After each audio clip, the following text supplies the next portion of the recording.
I'm going to yield first to Chairman Walden for questions. I thank the gentlelady for her leadership on these issues, but also for yielding, as I have another commitment I have to go to. And I just want to ask a couple of questions. And first of all, thank you all for your testimony and your shared commitment with us to get broadband out to all Americans, students, seniors, everybody in between.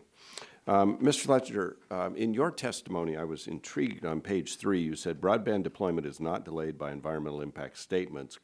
In fact, no broadband project was ever required to do one by the Federal Communications Commission.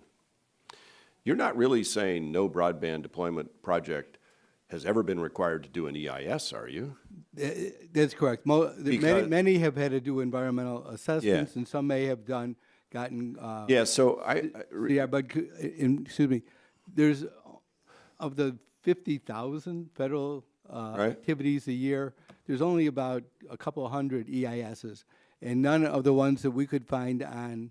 And FCC has never required a full environmental impact statement. Yeah, reclaiming my time, because I think it's actually required through other agencies. I mean, again, 55% of my district's federal land, so I'm somewhat familiar with this. And as I said, it's 69,341 square miles. By the way, Connecticut is about 5,544.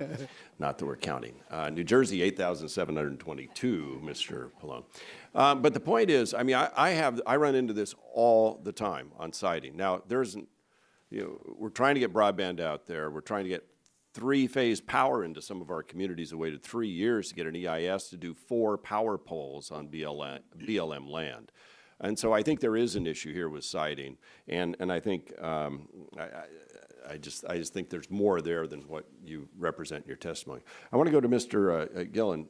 Thank you for your testimony as well. As you know, we have seen these situations with various federal laws and state laws that have delayed. I know Mr. Shimkus will probably speak to this because it was in his district, I guess. 2016, a company was looking to expand by adding a 14 by 10 foot area of land adjacent to its existing facility in a parking lot.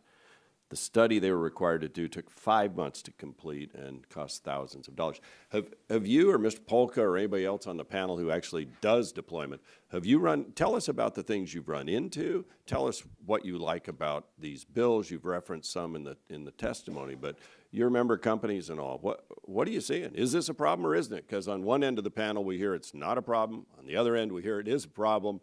I sort of live it in a district like mine firsthand. So, Mr. Gillen, you want to kick it off? Thank you, Mr. Chairman.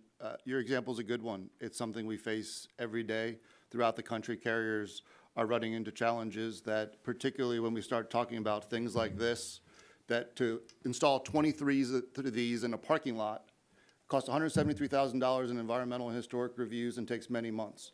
We don't think that makes any sense. There are times where it's appropriate to have those types of things, but the types of streamlining that Representative Shimkus and others are pursuing is the type of things that will actually expedite deployment now.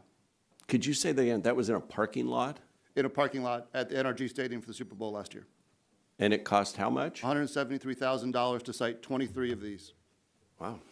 Mr. Polka, do your folks ever run into any siting problems that we could address? Absolutely, Mr. Chairman. I have visited with members all across the country.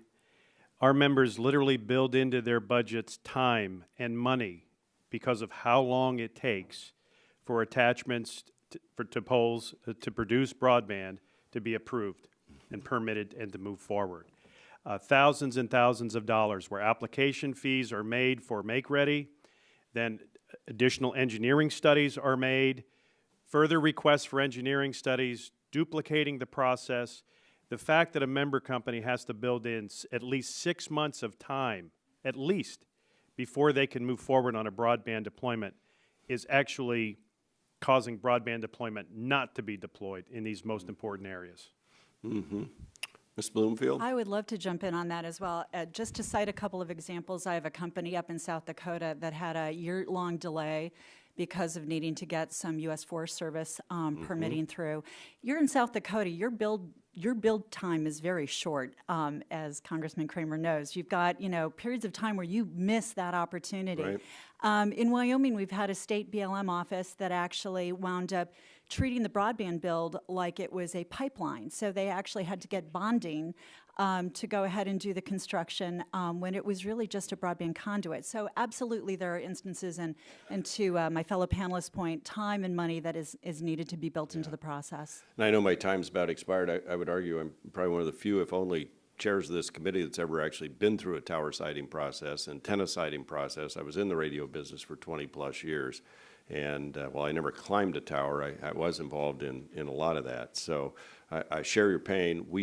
And I don't think any of your companies want to do environmental damage. I think it's a complete false argument that somehow we're going to run roughshod over the environment. I reject that. That's not the point. The point is that we can streamline the discussion process, the siting process within the federal government that's an analog process in a digital environment. With that, Madam Chair, I yield back. Gentleman yields back.